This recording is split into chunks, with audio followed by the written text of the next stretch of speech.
Well, good morning. We're in the house of May Westall, who's kindly invited us to talk about her life and time. So, May, perhaps you tell us a little bit about your youngest memories. Yes, I was born in Leaslip, County Kildare in 1926, and my parents moved to Summerhill when I was 3 years old, because my father was interested. He was a mechanic, and he could see an opening there for a garage, you know, and stuff like that. And he had a car for hire. So there was very, very few cars in Summerhill at that point. Just, I can remember Holmes's had one, and the doctor had one, and the school teacher, Gogarty's, had one, and Gogarty's, the post office, had one. So you could practically, when you'd be asleep at night, going to sleep at night, you knew the sound of the cars going by, who those cars belonging to. So, however, my father, he used to have the car for hire, and to the Eucharistic Congress in 1932, all the ladies used to come down and he'd pick them up and they would hire the car for the day and off they would go to Dublin. In fact, Janie Coughlin was one of them. I recall her as a young kid. So anyway, she was Elliot then. So they lived in the building. She still does live in that residence. And then after that, then my father, there was mostly bicycles to be repaired. He'd sell new bicycles and repair bicycles and the odd car and all that. And Holmes's had the petrol station. So then, and they were the only grocery store there. And they were the butcher shop also. So then my father, after a year or two there, he decided he'd go to Dublin. And he opened up a garage in St. Joseph's Place off Dorset Street. So he used to come home weekends. So then there was four of us. I was the oldest, so then there was my sister, my brother Jackie, and my sister Kathleen, and my sister Evelyn. So we all went to Dangan School, and it was all the kids would come down from the top of the village and we'd all get going. We were the last house in the village at that time. Our house is not there anymore. It's at the corner of Ryan's driveway going down there. That's where it was. And there was some houses there, and O'Brien's was across the street. Different people.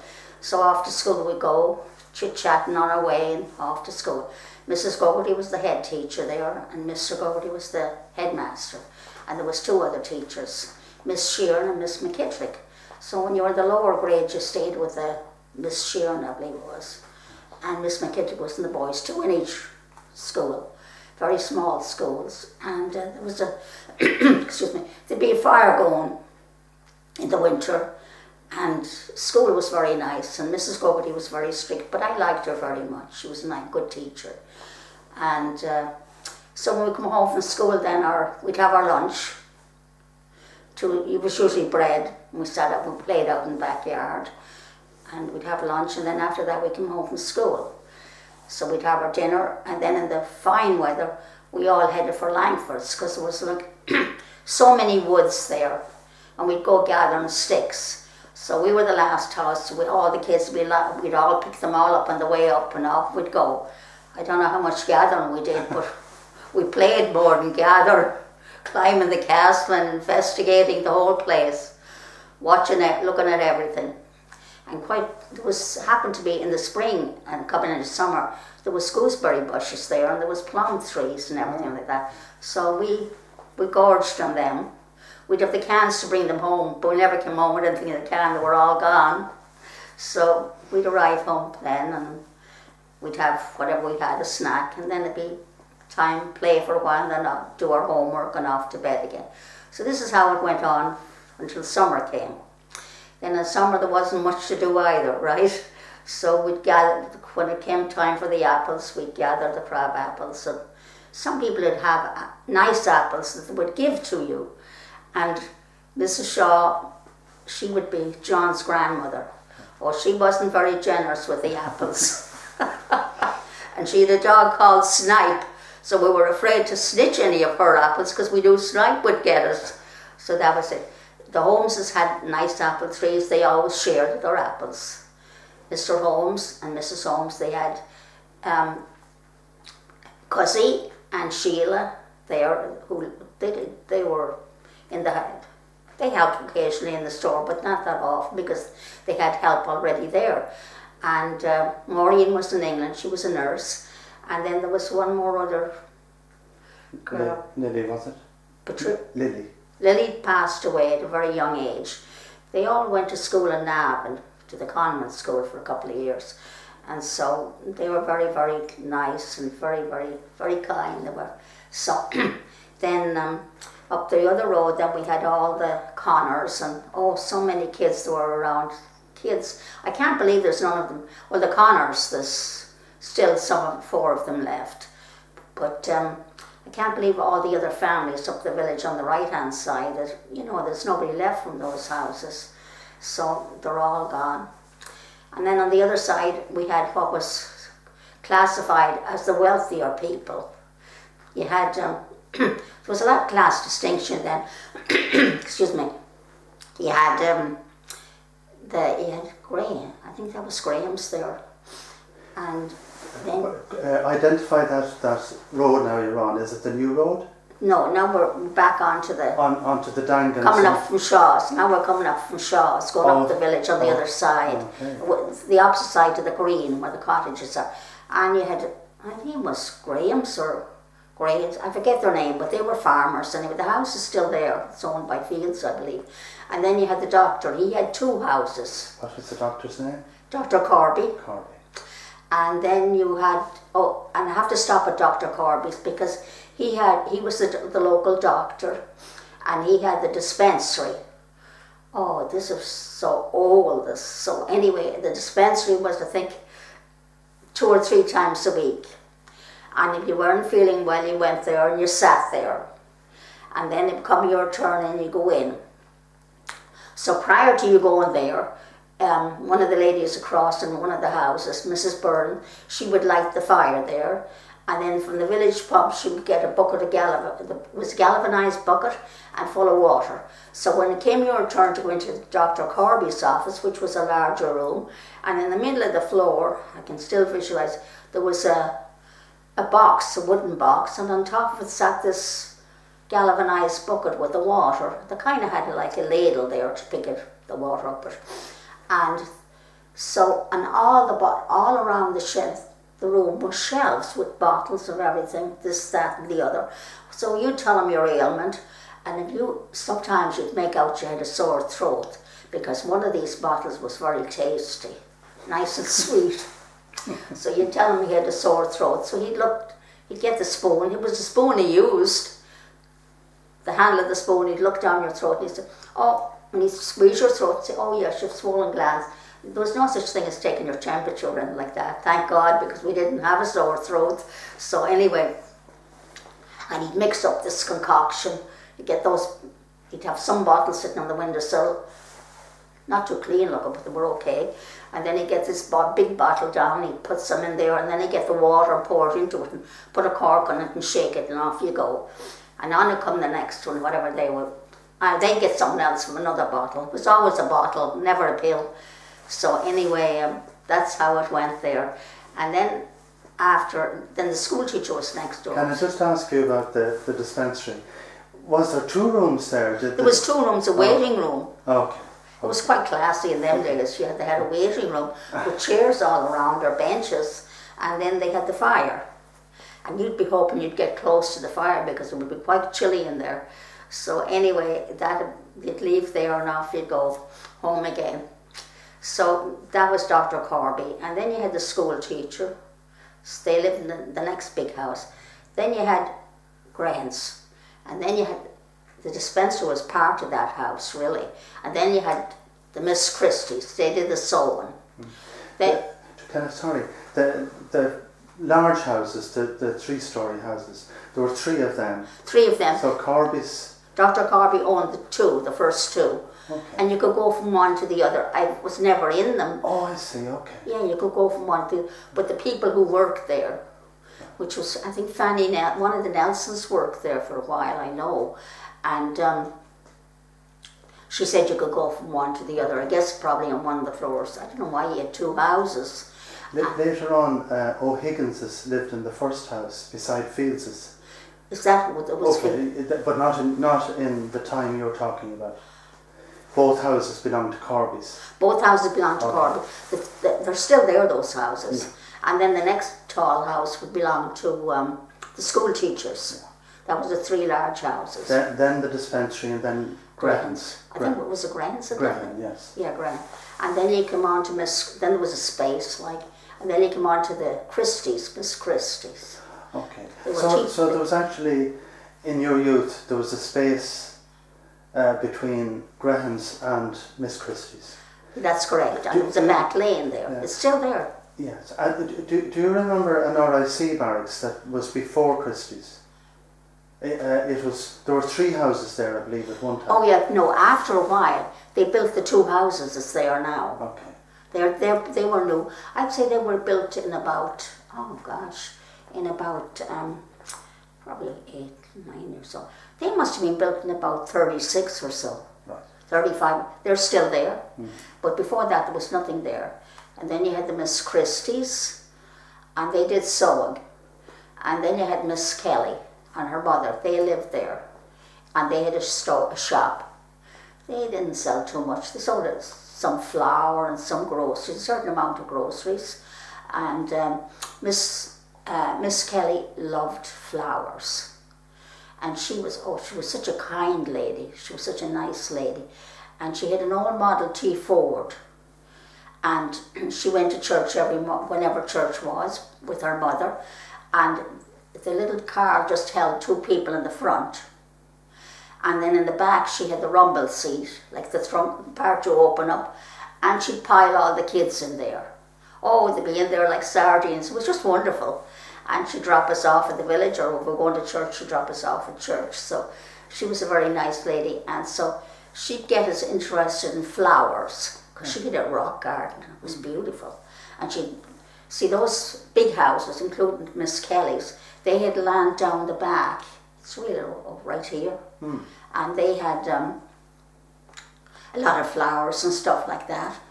And so she'd always be trying to get us to take flowers home and grow flowers. And she'd say she'd come around one day and look at the gardens, and whoever had the best flower gardens would get a prize from her. But she was a very, very nice lady, very, very lovely lady. For a lady that didn't have children, she was very understanding of children, you know. And so it was just a very happy childhood then, you know. And everybody was more or less in the same boat as you. There was nobody rich. There was, you know, the people there were a few rich people around, but probably the ones we thought were rich weren't that rich really and truly, you know. But everybody else was the same around, and you just enjoyed life, and everybody was good to everybody, and they were kind, and they were just happy people. And then we used to have to go to the village pump to get our water, because you had no running water, and you had no electricity. So off to the village pump with our buckets of water. And for washing and stuff like that, you had the rain barrels. You caught the water in the rain barrels. So that's how it is. And then in the summer, we'd wander around and wander the fields and checking out things and all that. You didn't have to be scared. The cattle didn't bother with you then, you know. And then I don't eat meat, because when I was a kid, we'd be going through the fields, and then the next thing you'd see on a Friday evening would be one cow, not a cow really, it was a beef for to kill, right?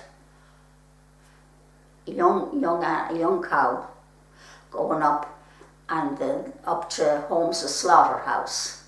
Holmes' slaughterhouse was just beyond. That shed was there until about 10 years ago. It was just beyond Lyons' Hardware in that field. And off would go this particular animal. And you'd know that animal from the fields. So this was terrible. You know, you'd be going through the fields and plant, and now you see it being marched up the village off to the slaughterhouse. Oh. So that turned me off meat for good and for life. I never could just. And then sometimes, you know, some of the kids used to go and watch what would happen, but I didn't watch what was happening. No, I couldn't take that. So then on Saturday morning, Friday was strictly no meat. So on Saturday morning, Mr. Holmes would have all the meat ready for sale, and it'd be all sold by Saturday evening because of no refrigeration. You had to get rid of it. And of course, the farmers, they all had pigs that they would kill and that kind of stuff. And it seemed now, when you think, when you went into a farmhouse, they had a huge, huge open fireplace. Well, everybody had an open fireplace, but theirs seemed much larger. And on each side, there'd be this half a pig hanging there, drying out. That, I did watch that happen. You know, I did watch when they would be, not when we were actually killing it, but I did watch up at Paddy Austin's parents. Yes. They lived up in Clondoogan then, and so they would, after the pig was killed, I guess they put it in, I don't know what they rubbed on it. They rubbed saltpeter, something like that, on it, and a lot of salt, and then they put it in a barn with straw underneath it and straw on top of it and sacks and heavy bricks or stones on top of that again. I don't know how long they left it there. But however, eventually it got hung up in the corner, flattened out, all flattened out. But they all, at that point, before they did that, they took the bones out and the head out. And they passed them around because there would be so many of them. And so that was that part. And then after I left school then, I went to help Mrs. Austin, Paddy Austin's mother. I went to help her with the children in the house. Well, they were very nice people. And so she was such a kind lady. So and then I took Paddy to school the first day he went to school on the bicycle. Oh, I got my first bicycle then, and when I worked for Austin, I got my first bicycle. My mother got me the bike because I couldn't back and forth then. And then I took Paddy to school on the bicycle. He'd be either on the back seat, and maybe I'd pick up another kid and put her on the handlebars, and off we'd go. And coming down the hill there, it used to be, it had a certain name, that hill, between the Bullring and the church. That hill there, Shannon's lived there now. Oh, that hill, sometimes we'd end up in the ditch there, kids and all, lunches and everything gone flying. Off we'd get up and brush off we'd go again. So that went on twice a day during the school season, and it was great. It was very just happy times. So my whole childhood was a very, very happy childhood. Right. Extremely happy. So Can I just bring you back as you were going around the green, and you got to Mary Kelly's, and then after Mary Kelly's there was Gogarty's. Yeah, but between Mary Kelly's and Gogarty's, Miss Kelly's and Gogarty's, there was this, like now there's a car place, there was this huge fence going around, a wooden fence, and in there she had a rock garden. Oh, that took up that whole area, all to the edge of the lane, and she had a lovely rock garden in there, yeah. Mr. Fitzsimons used to work for her. I think Barney Fitzsimons worked for her. Okay.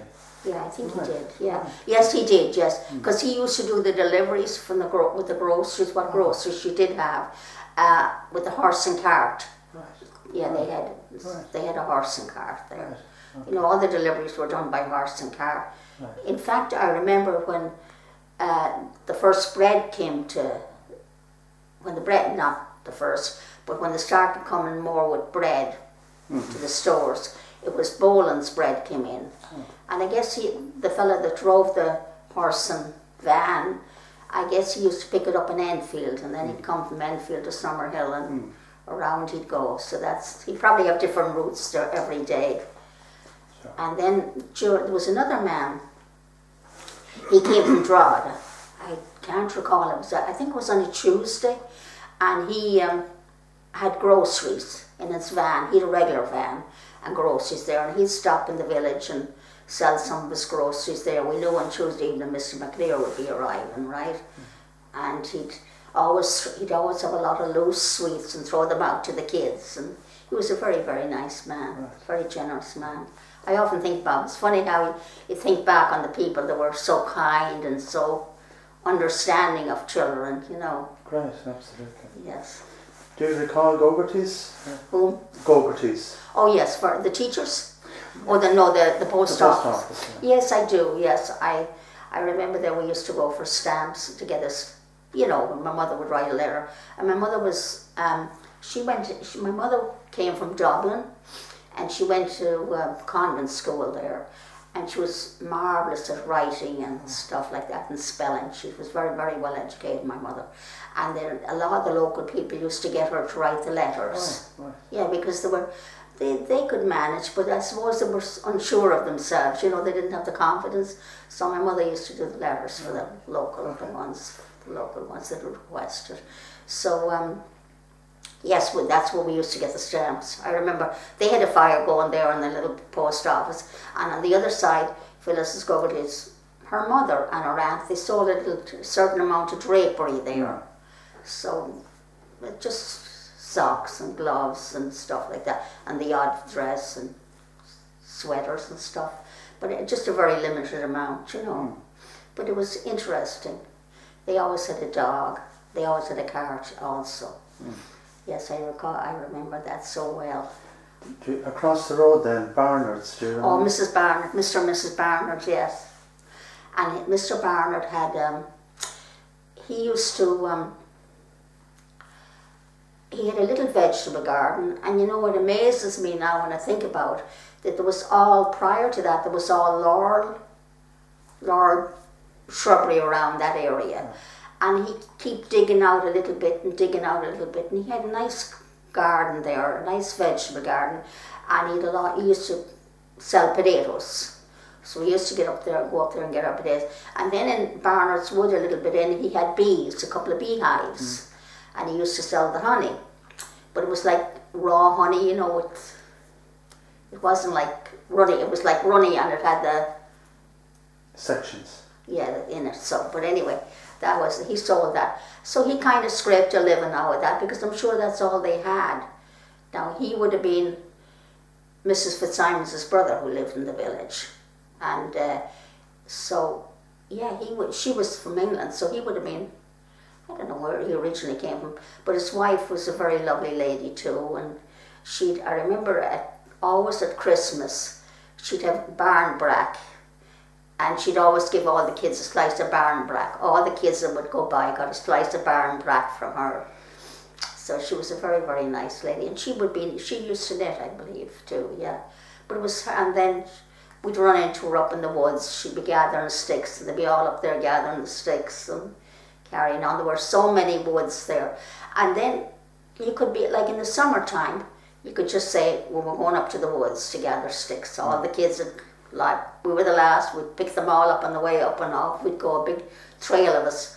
And sometimes you could be gone from 9 o'clock in the morning, and then you'd listen to the Angelus at 12 o'clock. Well, that's 12 o'clock now.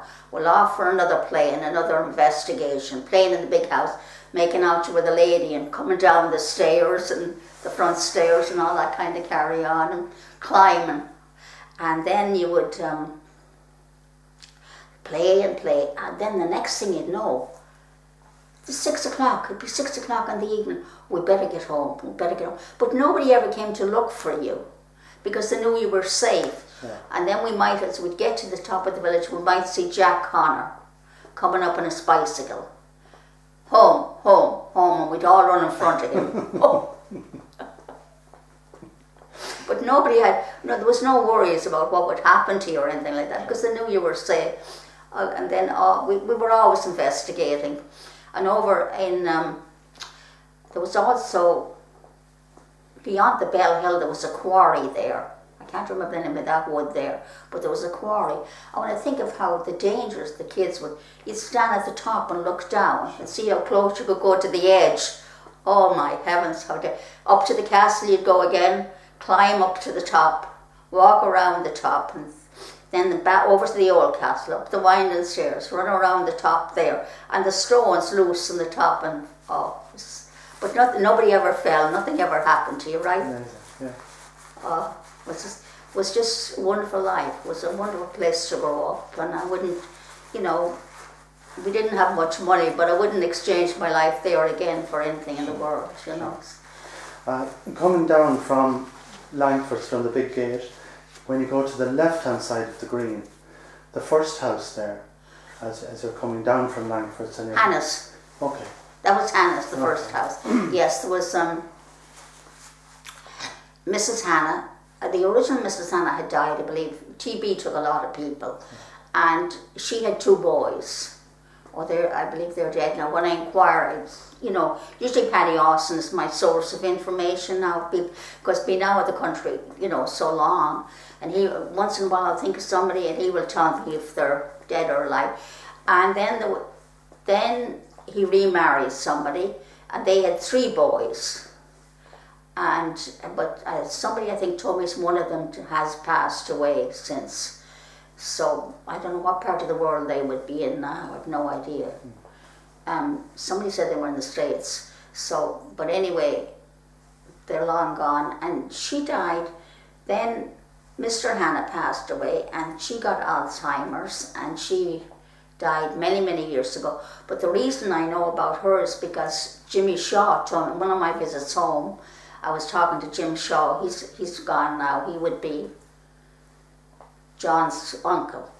He would have been the owner, he and Trixie of Shaw's originally. So he had told me that she had died, Mrs. Hannah had died some years ago, and that she was in a nursing home, Jimmy told me, and that she had Alzheimer's so bad that he went to see her, and that she didn't know who in the name of heavens he was, the poor lady, So, and she was very pretty. She was very attractive when she was young. Very, very pretty lady she was.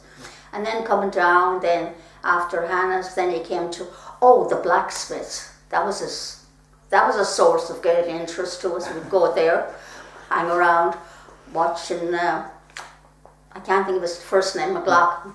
Yeah, Pat. Pat McLaughlin shoeing the horses. And we'd be watching, and it was quite interesting there.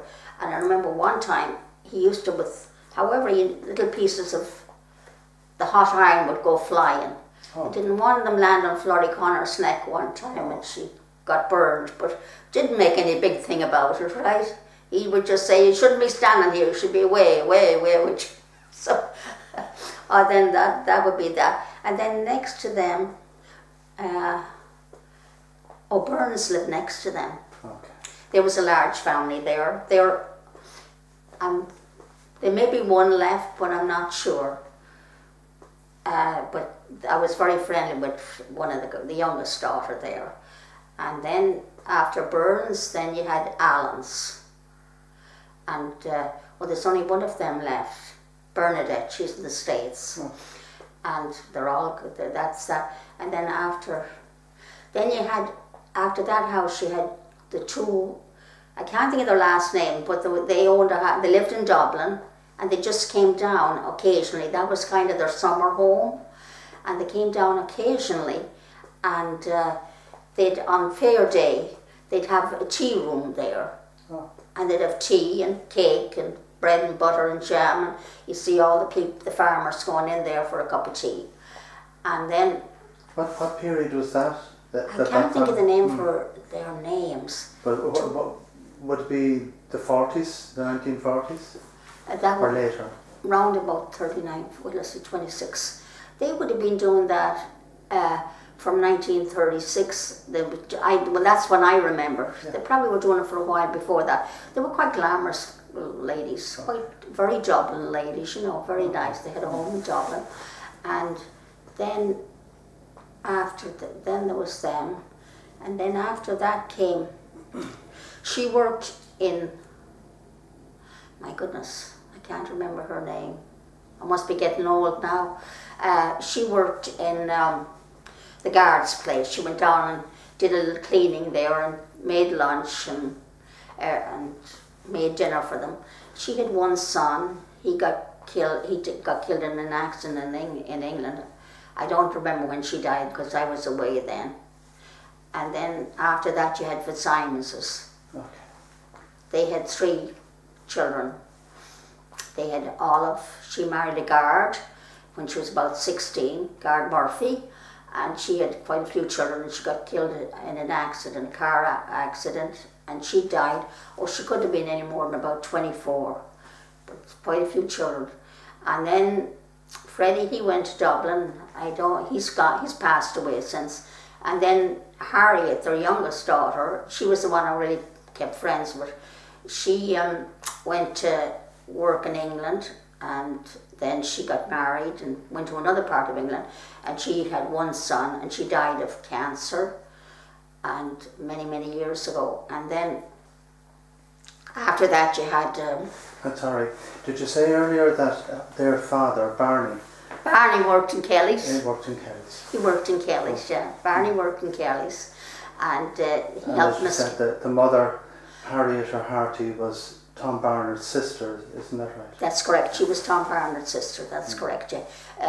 Any stories about her? Because I've heard some stories about her. Oh her. yeah, we were afraid of her as kids. Yeah, we were afraid of her. She was Mrs. Fitzsimons. Her name was Harriet too. We used to call her name. The ladies used to call her Harty. She was not a Catholic. She was a Protestant, and but on her deathbed she turned Catholic. So that made the kid Harry happy. That made her daughter very happy. So then she was. If you were with Harry sometimes, and if somebody hit Harry or hit her daughter, oh, she'd come out and get you for that. She'd really get you, and she'd yell at you and tell you what she'd do with you and all that. So then if we did anything to Harry, if we had an argument with Harry, we better stay on the other side of the street. We better not go down that side of the street, because we'd say Mr. Fitzsimons is going to get us for this. And she was a tough lady, but she was a hard working lady. She and her husband, they had a big garden. All of those houses had big gardens down the back, and they always had a lot of vegetables and potatoes and stuff. But she was an excellent manager, Mrs. Fitzsimons. She knit all the kids' jumpers. She made their dresses, and she was great for baking and stuff like that. She was a very good manager, that lady. And then after that, you had a guard lived in that house. That was kind of modern then. Tully, and I think he had 2 or 3 sons and a daughter. I don't know how many of them are alive now. So the daughter, I know she used to live in Trim, but I don't know if she's still alive. She's not. Maureen, she's not. She passed away. Yeah. Maureen passed away. And I know one of the sons passed away at a very early age. So I don't know if the others are left or not. Paddy, perhaps. Pardon? Paddy, I think. Paddy is gone, is it? Yeah. Yeah, so I guess there's not too many of them left. And that was Tully's. And then you moved along and you came to, what was the next house there? Oh my goodness, the next house, it was Mulvey's. I think it was Mulvey, yeah. Were Morgans there? Billy Mulvey and his mother and father. Okay. Because Billy Mulvey, he was friends with, he and Josie Riley were friends for many years. They used to love to go dancing and everything. So Billy, and he had a sister, the sister, Billy Mulvey's sister, I believe her name was Sadie Mulvey. She worked in Shaw's. She worked in Shaw's in the house part of it. And she got married eventually, moved off. So anyway, then the Mulveys, Billy died some years ago. And then after Mulvey's, it was a rented house. Sometimes it'd be rented to a guards and different people. So there was nobody I really remember who lived there. So Duffy's then was the next one. And one of them was the postman. And then there was another brother. He was in the insurance business. And then he sold insurance. And then there was another brother. He just worked around, really and truly. And the Mulveys, Duffy's there. They had Duffy's, one of the brothers, he had a donkey and cart. And they had a field down the lane where Ryan's are now, in the end of the village here. And he had his donkey. It was the slowest donkey you ever did see. It wouldn't move. And at that time there was a famous racehorse out, Golden Miller, who was winning all the races. So anyway, Mr. Duffy, he called this donkey Golden Miller. Come on up, Golden Miller. Hurry on, Golden Miller now. Don't be resting now, Golden Miller. We've got things to do. And he sold sticks, for part of make-up supplement for his income. And he'd chop them up and sell them. So anyway, that was Duffy's. And then after Duffy's, you had Oh, then you had, their names was Farrell, Miss Farrell and Mr. And her. We never would call people by their first name. We were never allowed. We always called them Mr. and Mrs. Yeah. So Miss Farrell and her brother Mr. Farrell there, they had a little farm, or maybe a couple of acres. I don't know what. They had some cattle on it. That again was down that lane by Ryan's, and he was a very quiet man and all that. And so then after that you had the Nelsons. They were elderly then, those people. But then again, people that would be 40, they looked old to you because they all dressed so dark and blacks and greys and navy blues, so they all looked old to you, and they didn't dye their hair, so that was it. It'd be a disgrace to dye your hair. So anyway, then you had the Nelsons. Oh, they were a large, large family. There was so many of them. And I remember, a lot of them. Mrs. Nelson, she went to Dublin every Friday morning, and she bought so many groceries, and there were so many of those in that family that a loaf of bread wouldn't be any good. So she used to go and she would buy a big sack of bread. I always remember getting off the bus with all these groceries and this big sack of bread. And so that was Mrs. Nelson, and they owned where there's a house there now. I think it's the chocolate factory, is it? Yeah, no, it was before you came. Where the chocolate factory is now. No, there was a field. There was a yard there. They had they were right. There's a smaller house there now. Yeah. Across from Gillen's. It's a nice house. Oh, the lawyer lived there, Brady. Till Brady was the first one that lived there. It was her house originally. Yeah. And that was part of their Nelson's yard. But that, on according to the report, that was a cemetery many, many hundreds and hundreds and hundreds of years ago. And there was 2 massive palm trees there. They're not there now. They were huge. So anyway, that was what was there then. And we were afraid, at night time we would be scared there, because if that was a cemetery, there was bound to be ghosts hopping out there at night. And then you went round the corner, and then you came to, there was just nothing where the police station is now. Then you came to Holmes's. Sorry, was there not a cottage there? I think there may have been a cottage there. Where did Judy Martin live? Oh, Judy Martin, yes, you are correct. On the corner there was an old beat up house, and Judy Martin lived there. But it was okay, it was nice, and she had lovely furniture in that place. It was a thatched house, and next to that there was a yard between hers and Holmes's. And her husband, he had a mule. That was a mule they had there. And Judy was quite a character. And she had a house also down the village, next to where Fields originally were, where O'Brien's originally lived. She had a house right next door to Eugene O'Brien's. And she would come along, and she was funny. She was so funny. But she would snitch on the kids. If the kids did anything wrong, she'd go home and tell their mothers and get them a good smack. So anyway, she was funny. And I don't know whatever happened to her husband. I think he just wandered off. And the mule eventually died. That was sad first when we seen the poor old mule dead. And so then we came along to, she was able to sell that property because she said it was hers. So she sold it for a few pounds. Just not, I don't know who got it. The council probably. And then you came along, and then you had Holmes's. Came to the intersection now, you had Holmes. And you had the guard station was where Dicey's is now. The original guard station, the barracks, the guards barracks, was where Dicey's is now. And if you look, on the sidewalk there's 2 stones. They were always there. They were a little bit taller now, I think, or I'm a little bit shorter. Because as kids, you put your hand on them and jump over, you know. Yeah. So I always look at them when I go by. So then you had Holmes's. That was a very large store there. And then, like I said before, they sold everything. Oh, Mrs. Holmes used to sell drapery. You had the butcher's, then you had the grocery store, and then you had the drapery. And then you had the residence was on to there.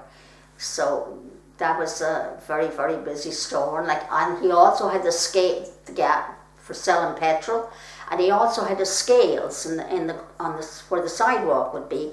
And that on Friday evening or whenever it was, when people would be going with the hay to Dublin, he used to weigh the hay there. They'd weigh there, and off they would go to Dublin. One man, whoever he was, sitting in the front of the horse, and off he would go with the hay to sell it at the market in Dublin for the farmers, whatever farmer he worked for. And it used to amaze me that the horse knew the way all the way up. We didn't have to, the man could have a nap there, sitting back with the hay. And then also it used to amaze me because there was a guy who used to drive the cattle. When I think back on it now, there must have been no traffic. There was a man who used to drive the cattle. He lived next to the church in Dangan. Oh, he was a very well-known man. Jack somebody or other. Jack Manning. Jack Manning. Yeah, I think he may have lived down the New Road. But, sorry, when your memory, he may have lived somewhere else. Pardon? He may have lived somewhere else. I remember when he lived on the New Road. But this guy that drove the cattle, yes, he lived next to the church. Okay. Between the church, the cemetery, where the cemetery is there now, and the Dangan Castle gates. Oh, I see. He had a little cottage there. Right. I think his name was Manning. What's his name? I don't remember. I'm sure it's the same man, only that's where he lived originally, where you were saying. Yeah, yes, he was okay. there, and he used to drive. He was the cattle driver. Yeah. And he'd take the cattle on, maybe there'd be 15 or 20 of them, and off to Smithfield Market.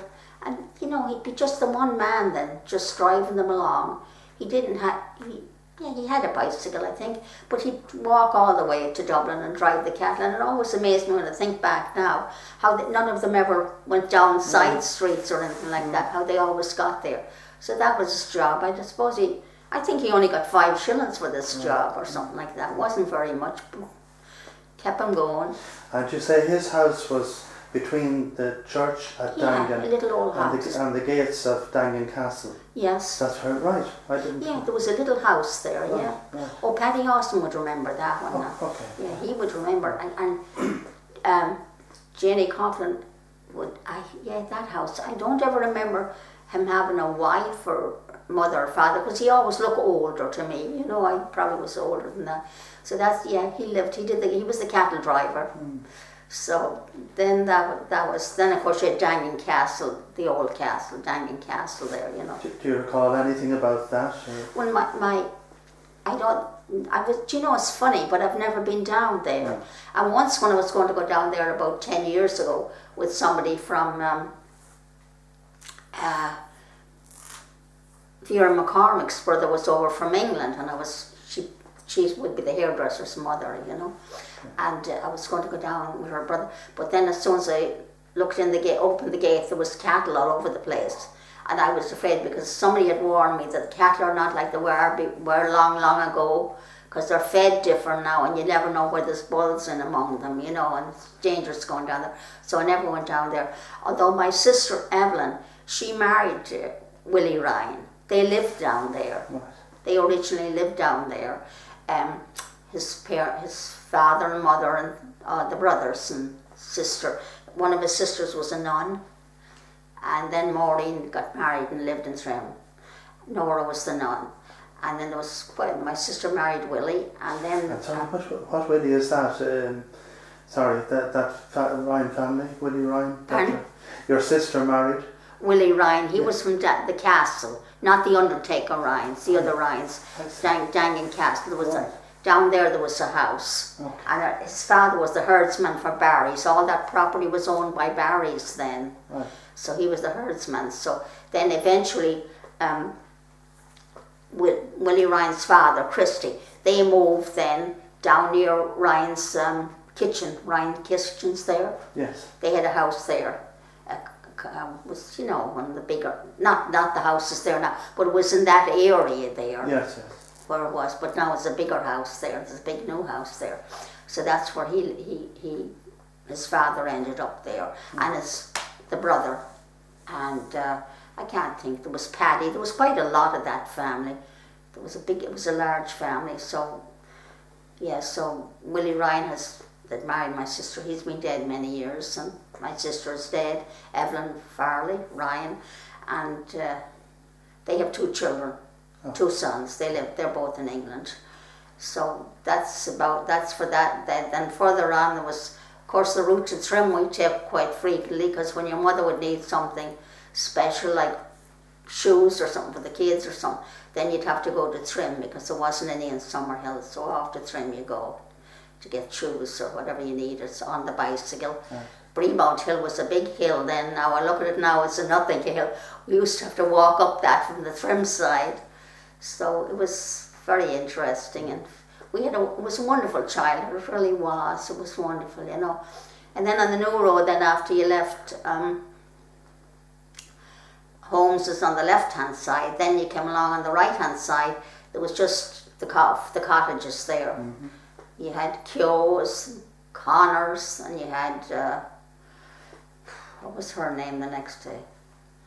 Can't think of the name of the lady that lived there next, the next house. What was Farley? No. Barry's lived where Keogh's lived. Barry's lived now. Mm. Connors. Where Connors lived now is, see now they look so different, those houses now. Mm-hmm. Barry's, yeah, Connors was the second cottage in. Okay. People by the name of Keogh's lived in the first, and then Connors was the second one in. And then the third one in was, she had 2 daughters, 2 or 3 daughters and a son. Mrs. Markey. She lived in the third one, and then her husband was dead many, many years. He died probably a young man. So to supplement her income, she used to take children in and take care of the children. And I think she used to adopt them really and truly. You know, you got a little lump sum and you adopted them, but then you had nothing coming to you from then on. So she did, and one of the daughters that she did raise is still, she lives somewhere around the Enfield area. One of, you know, foster children she was, but she was a very nice lady. And then you had one more cottage, and there lived a sister and a brother. What was their names? Connolly's, Mr. Connolly and Maggie. Oh. Maggie was the sister, and they had one more other sister, but she worked in Dublin. I didn't see her very much, only on occasionally she came down. And then that's all there was until you came up to there was no houses in between until you came up to Plunkett's. Oh. Plunkett's was the next house up. There was nothing. And then on the left-hand side, there was one little house. You had questioned that before. I can't remember who lived in that house. Oh, you know, you had where Fitzdiamonds is now. Yes. You had that house was always there. And then there was another cottage. And I don't know who lived in that other cottage. And then up the hill halfway there was an old thatch house. The front door was in the back. You had to go round to the field to go in the front door. So that was it. And then up to the Bullring you went. That wasn't, we didn't go up that way that much, you know, because there wasn't that much in Rathmullen. On occasions we go to Rathmullen, but there wasn't that much in Rathmullen really to go for. So you didn't go that much there. So you were quite familiar with Clondougan. You worked in Clondougan. Other houses down that road, apart. Oh, down that road, yeah. Yes, where Austin's lived, down that road was Flynn's at the end. Yeah. And then there was Flynn's, and I guess they were farmers, because Flynn's had the field. Yeah, they were farmers, and they had the nursery. They were farmers more or less, and the nursery. And they had the field like between the new road and where they lived. That was one of their fields, I know that. Because as a shortcut, you could walk across that field rather than going all the way around to Clondougan, you know. So you could cut across them, right across from Plunkett's, that field there. So that was in Clondougan. Yeah, there was just the Flynns. One, I can't remember what their name, her first name. They had several children. They lived down there, and I haven't been down. The Stall changed down there. Paddy Austin said the Stall changed down there. But then when I helped Mrs. Austin, she had 2 other boys besides Paddy. one lives up the Moy now and one lives up in Garradise, and so then afterwards they had a little girl. She lives somewhere else. She lives, is it Kell, somewhere else in the corner. Paddy usually tells me where they are, you know. They're the one. Yeah. She may be in England. No, she's some. Oh, there's a brother in England. Oh. Yes, this was 3 boys and a girl. Oh. 3 boys, because there's a brother in England, and one up the Moy, and then one up in Garradise. They're farmers. Well, they're retired now. Their children took over, and then Paddy, and then no, she's somewhere abroad or something like that. Somewhere like that. So she is. So that they're about the only family I know that's intact, that nobody has passed away, you know. Sure. Just getting back to your own house, right there at Ryan's Borean. After your house, what were the other houses as you went towards Shaw's? Okay, we lived at near the edge of the Borean. There was just a little garden between the edge of the Borean and that, and. The other houses was Mrs. Duffy lived there, and Mr. Duffy, and they had a daughter, Rosie. Oh no, Hugheses. Their names was Hugheses. Hugheses lived there, and they had one daughter. Her name was Rosie. But then, actually, when we went to later on, it was discovered then that she was adopted, and then she didn't really have the name Hughes. Her name was Rosalind, and I haven't heard from her in about 50 years. And then she worked in Dublin. Then they finally passed away, Mr. and Mrs. Hughes. And then next to them was Talons. Right. Talons was next to them, and it was they used to raise greyhounds. And there was Mary Talon and her brother Jack Talon. And Mary had a little sweet shop in there. There were just little houses, a little sweet shop. And she would sell just sweets and cigarettes. And her brother there, Jack, he had a garden, and then he was into the greyhounds. And he had them in the back in a big shed. And where the people now, Mahans live now, that was a big field. That was Talon's field. And that's where he used to race the greyhounds. And prepare them for the races. I don't know if any of them ever won or not, but that was the story. They were elderly. Even when I was a kid, you know, they were elderly. Well, I thought they were elderly, right? But they passed away anyway, so I don't know. They had there was another brother too. He lived in Dublin, so you never knew too much about him. On occasions he'd come down. Like, it seemed like Dublin was 100 miles away. You know, you couldn't go back and forth every day. You had to live there and just come home on your holidays or something. It seemed so far away. And then there was our house, and then there was nothing else, and you went to McCormick's. So there were 3 houses there, There were 3, 1, 2, 3. 3 houses. Okay. 3 galvanised roofed houses. Okay. And directly across from your house was Judy Mealy.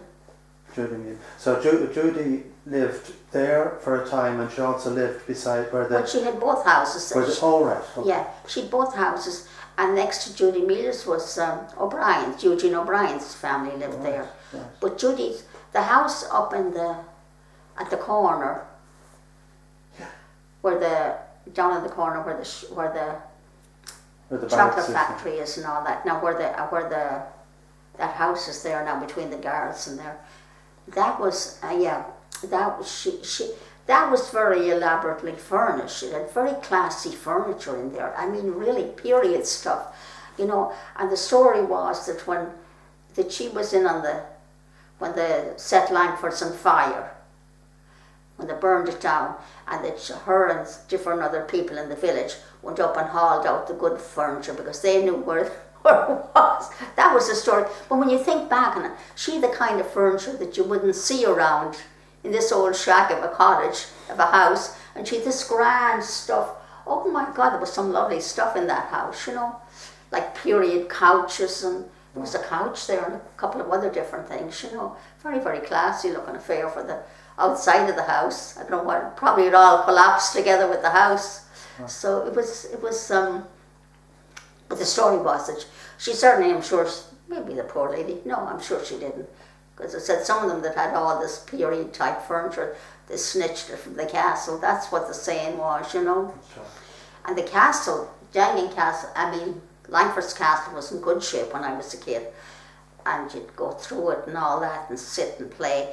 But if you happened to be, then it was quite a tourist attraction too.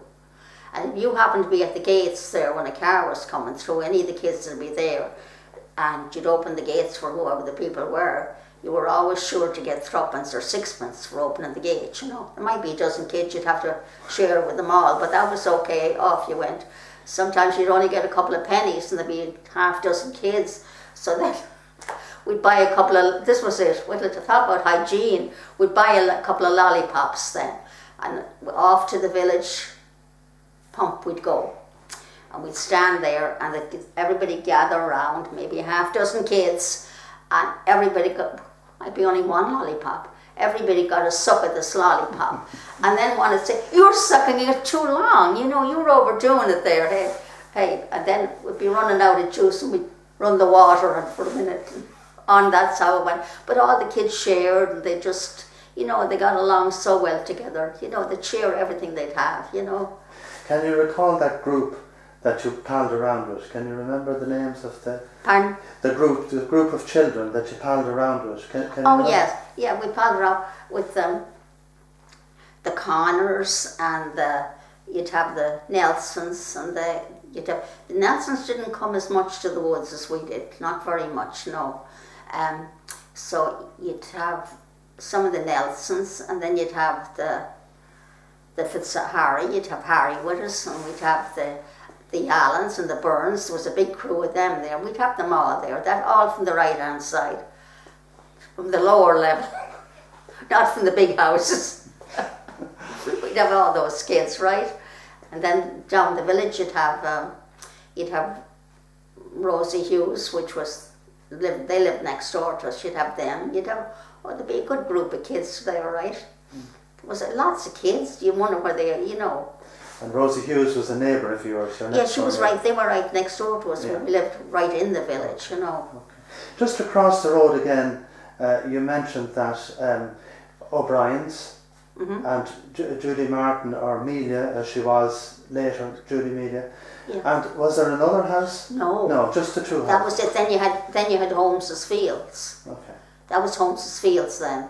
Where all the houses are now. Yeah, that was Holmes's Field. Like, see, Holmes's Fields ran right up to, oh my God, they ran right up to where the kitchens are now. They pretty well, or did they ran beyond McCormick's Gate anyway. They ran to where the girl that was in the, what was that? What's the first house after you leave Hillview and come along then past McCormick's Gate on the left hand side? What's the first house there? They ran that far. They ran that far, Holmes's Fields, and then they ran away over to the new road. So you knew everybody's field, who they belonged to. You knew them all. So that then, yeah, there was Holmes's Field. And then when there'd be, occasionally then when there'd be a fair or something like that, or when the gypsies had come through, then they'd have all these horses and donkeys and you name it, and they'd be going camping, and then what they'd do at night time was they'd open up, they'd be pretty, they always stay close to the village, they'd open up your father's gate just beyond Judy's and put all the horses in there at night, in with his cattle and all that, your grandfather rather. So it was, you know, you'd have to watch them. They'd be coming around selling, fixing pots and pans and selling all kinds of stuff. You never knew. And then you had Fair Day too. That was an exciting day. Right. Oh yeah, Fair Day. And then you didn't have to go to school that day. So you'd have all the farmers coming in and all the cattle in the village and all the sheep in a circle around, tied by the necks, and the cattle, and there they'd be bargaining about the cattle, bargaining. So finally when they'd hit a fair price for wherever they were selling the farmer to another farmer, they'd come for miles. Then they used to spit in their hand and seal it. That was it. They sealed it with a spit. Oh, so that was it.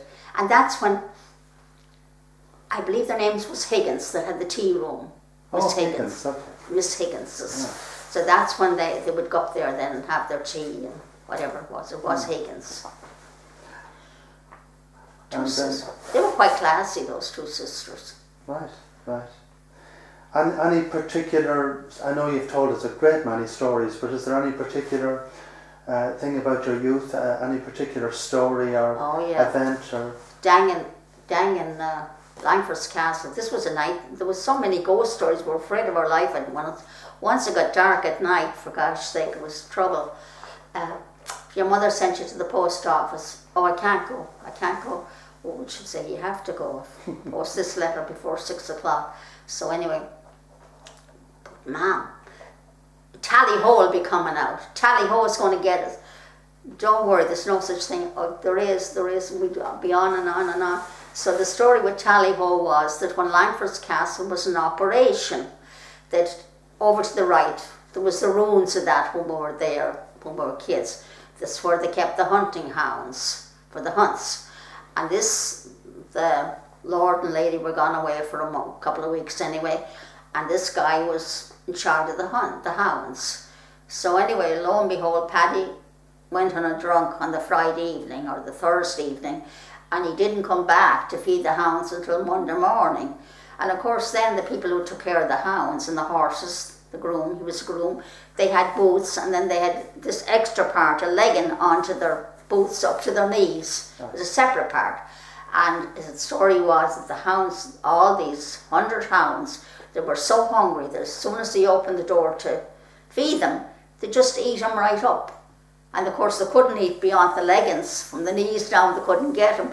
So the story was that every night, once it got dark at 6 o'clock, these boots and leggings went around Langford's estate, and it was tally-ho, tally-ho, tally-ho. So we were scared to death of that.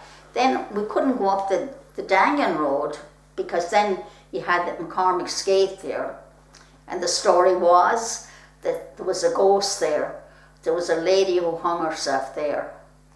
Some lady hung herself, and then you would see her after a certain time of night, you would see her hanging from the rope there. Oh, we couldn't go there. The new road was safe, up to Connors was safe, but then it wasn't safe always, because the Connors came down to our house every night and they all sat around telling ghost stories, and my mother would have to leave the Connors home because they were afraid to go home on their own after the ghost stories. And then they said when John Shaw's mother, when she died, because she was from a very, very old family, then you had the Banshee. And she had supposed to have long, long hair, and she sat near their house, somewhere nearby, and she would be crying and crying and combing this long hair. Well, Florrie Connor or my sister Evelyn could not go up the village anymore now it got dark, because they had seen this Banshee when Mrs. Shaw died. She was there, that's, I suppose it plays on your imagination, these stories, that they really think they hear. So my mother had to walk home with the Connors house. We couldn't go up the Moy Road again because we knew so many people that died, that were buried in there. And if their soul wasn't at rest, then their souls was marching around there, so we couldn't go there. You were very limited, let me tell you, where you could go once it got dark. It was funny how the kids, they love the ghost stories. They'd sit around there and listen to them and listen to them and listen to them. And was it the adults that would tell this? Yeah, the adults would tell the story, the ghost story, yes. There was nowhere you could go because it was everywhere was so haunted. You'd be so glad when it was daylight that you could get out. Did you hear any stories connected with 1916, the Rising, or? No, I didn't hear. My father, I remember in our house there was a picture in the mantelpiece, and it was Michael Barry. Was it Michael Barry? He was in the uprising in 1916. Michael Collins, maybe? Michael Collins, that's it, okay. Yeah. Michael Collins. I'm thinking of the song Michael Barry, yeah, Michael Collins. But I didn't, I don't think there was too many people. No, my father wasn't in that, no, there wasn't too many people involved. They might have talked a lot about, when you went up actually, when you went up, after you left, like, the village, Judy Amelia's house, and then you went up, there was no more houses until you, on the left-hand side. On the left-hand side, there was no houses until you got up as far as, it's Ryan's Kitchens now. That house there, a lady by the name of Kate Lee lived there. She was a teacher, and she was retired when I remember. She was a teacher in Dangan. Oh, this is going back a long time. And she lived there, and when she went to school, I always think of this, when she went to school, secondary school, she had to walk to Trim every day for the 2 years for secondary school, so she could be a teacher. So she walked back and forth every day. Yeah. And it was quite a sacrifice, because her father, you know, he was just a labouring man working on the farms and all that. And like, I remember she telling us that you would go through shoes in no time walking that journey, and how in the winter you'd be soaking wet and all that. Yeah, she was a teacher. I'm sorry, describe where she lived. I'm sorry, I missed that. Pardon? Tell me She lived, it was a cottage, a two-story cottage, and right now where Ryan's Kitchens are, that was the house right there, but that, of course, it's been remodeled and built and built and built on. That's where Kate Lee lived. She lived in that house. Yeah. And she rented a room upstairs, because downstairs there was the kitchen, and there was 1 bedroom downstairs, and upstairs there was 2 bedrooms upstairs. So she rented a room to this man. His name was Murray, Mr. Murray.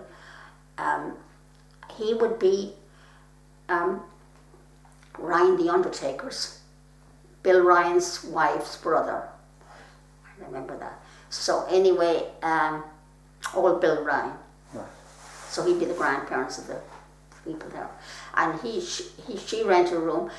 He was big into it. He would read the newspapers, and he would be always out sitting in the fine weather on the side of the bank, and he'd be talking with whoever would be going by on their horse and cart or bicycle. He was very, very well up on wars and stuff like that, and he'd be reading about the war. The Holy War was going on, and this war was going on, and that war was going on. He would be reading all that and talking to the different farmers about it. And his name, please? His name was Murray, Mr. Murray. So they lived in Reed